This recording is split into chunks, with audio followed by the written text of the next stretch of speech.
episode of Going Crazy at Home with Pastor John. I hope you guys are having an awesome week. We have an awesome day planned for you guys today. We're going to play some games. We're going to learn more about how we can follow Jesus as we dive in and talk about the ocean. So, before we get to anything else, let's play a game. This game is going to be, we're going to look at animals camouflaging. We're going to see if we can try and find these marine animals in their natural habitat and see if we can find them camouflaging and see if we can spot them out. Let's do it now.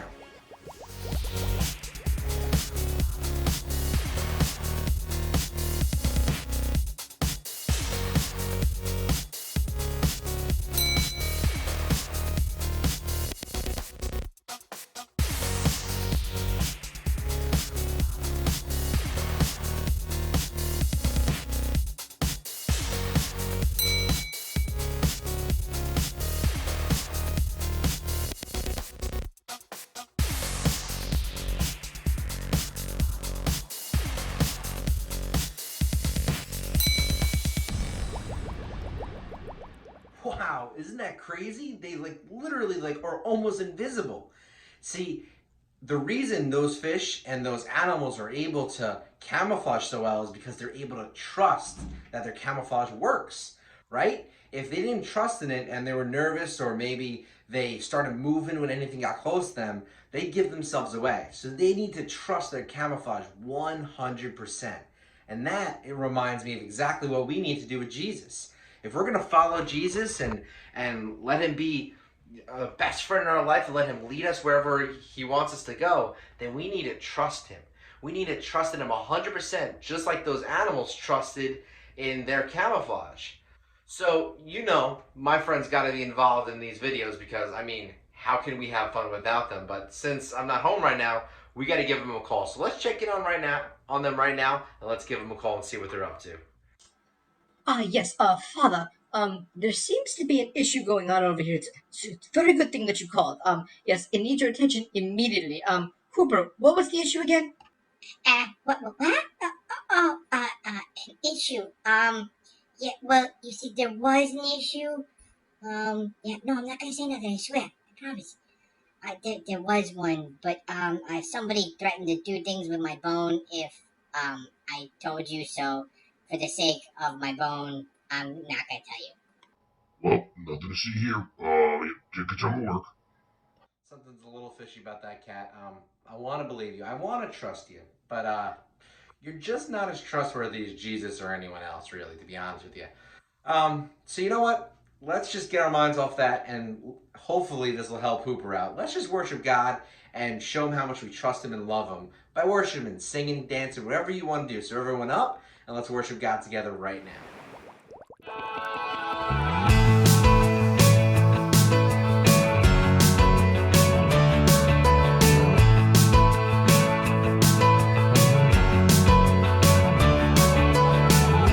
Clap our hands and praise your name, Jesus. We follow you for all our days, Jesus. We clap our hands and praise your name, Jesus. We follow you for all our days, Jesus. Left, right, we follow day and night. Hands up, hands down, let out a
sit back down. And now my buddy Cora is going to give us a few facts about something that we need to trust if we ever want to see these awesome and amazing things that God made that's underwater. Let's check it out right now.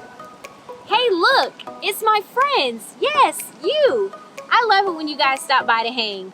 While you're here, I figured we'd take a look into one of my most favorite maritime activities, scuba diving.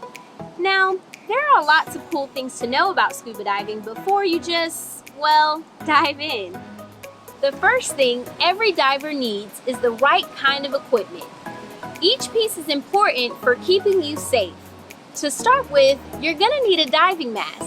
This allows you to see your surroundings once you dive in, and it protects your nose from breathing in water. But don't worry, your mouth is protected too because the mask actually has a special connection there. Just as the top part keeps you from breathing through your nose, the mouthpiece encourages you to breathe through your mouth. And don't worry, while one end is connected to you, the other end is connected to an oxygen tank. So when you're breathing, you're not taking in water. You can trust that you're safe and sound because that oxygen is keeping you alive. But that's not all you're going to need to be a real diver. There's another essential piece of the diver's uniform, and that's the wetsuit. The wetsuit itself has two jobs: protect your skin and keep you warm. The deeper the water, the colder the temperatures. That's because of the distance between you and the sunlight. So depending on how low you want to dive, you're going to want to pick up a thick enough wetsuit to keep you warm. And while you may be afraid of what kind of critters could be down where you're diving, never fear, the wetsuit is here. That whole protecting your skin thing, it's not just from the creatures of the deep, it's also from rocky reefs, which could scrape your skin and cause you to bleed. And let's just say blood in the water might bring along one hungry animal. Among other equipment, you'll need fins for your feet, gloves for your hands, and you'll probably want an underwater camera as well. When you take all the equipment into consideration, you realize it's definitely protecting you from harm. And while it's important, there's something else you gotta make sure you do before you can just hit the deep waters. And that's train with a diving instructor. A good instructor will teach you breathing techniques, what fish you can get close to, and which ones you should stay away from, how to get back to the surface, and so much more. When it comes to diving, there are a lot of things you've got to do to plan and prepare, but when the waters rise, you gotta know that your equipment and training isn't going to fail you. When I think about it, I realize that diving isn't much different than following Jesus. And that's because it requires one big word: trust. Just like you're trusting that your wetsuit is going to keep your skin safe from any reefy dangers, when it comes to Jesus, you can trust that each and every day He's protecting you and guiding you, even when you can't see it. Just like the dark depths of the ocean, there are going to be things happening around us that we just can't understand. But there's one thing I know: I can trust Jesus all the way, all the time. Wow. So if I ever want to go scuba diving, I really need to learn to trust all of the equipment to work exactly right, or else I'll never be able to go scuba diving. I mean, to be honest, can't really see myself ever doing it also because unless they have like an anti-shark spray, I don't think I'm going in the water. But besides that, even if I wanted to try it, I would need to trust all that equipment 100% if I ever wanted to go and do it. And if that's something you guys want to do, you definitely would need to do that too. And just like we need to trust the equipment to work and protect us from all different things that can happen, it's the same thing we need when we need to trust Jesus to protect us from all the things that we'll be facing, because life is crazy and sometimes we're going to be in situations that make us feel nervous or uneasy, and we're going to face things that could hurt us and maybe do hurt us sometimes. And in those moments, we need to learn to trust Jesus like we would trust that scuba diving equipment to protect us from all the crazy stuff that can happen in the ocean. You know what? Learning to trust Jesus reminds me of a Bible story. And we learned a little bit about him last time. Let's check out another story about Peter. Let's do that right now. God's story. Peter walks on water. So remember how part of God's story is about a guy named Simon who was renamed Peter because he was one of the first people to follow Jesus? Well, it goes like this. Peter left everything to follow Jesus with 11 other guys. They were called disciples. And one day, they were with Jesus while he was teaching a large crowd. After teaching, Jesus wanted some time alone to pray. He told his disciples to go ahead of him in a boat across the Sea of Galilee. Later that night, the wind picked up, and the boat was surrounded by crashing waves. Meanwhile, Jesus decided to join them. And since Jesus can do anything, he walked out to the boat, right on top of the water. When the disciples saw a man walking across the dark sea, they had no idea it was Jesus. They thought it was a ghost. Jesus said, "Be brave. It's me. Don't be afraid." Peter decided to find out for himself. He said, "If it's you, tell me to come to you on the water." So Jesus said, "Come." Kids, if Jesus told you to step out onto the stormy waves, would you do it? Well, Peter did. He got out and walked on top of the water just like Jesus. As soon as he saw the crashing waves, though, he got scared and started to sink. Jesus caught him and said, "Your faith is so small. Why did you doubt me?" It might sound kind of surprising that Jesus called Peter's faith small when he was the only one brave enough to get out of the boat. But the truth is, Jesus is powerful and can help us do anything. He wants us to trust him even when it makes no sense or scary things are happening around us.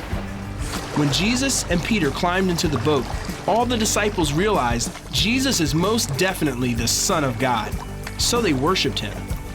And that's part of the story of Peter. So, in case you missed it, here's the quick version. Peter was a disciple. The disciples got in a boat. Jesus prayed. Waves crashed. Jesus walked on water. The disciples got scared.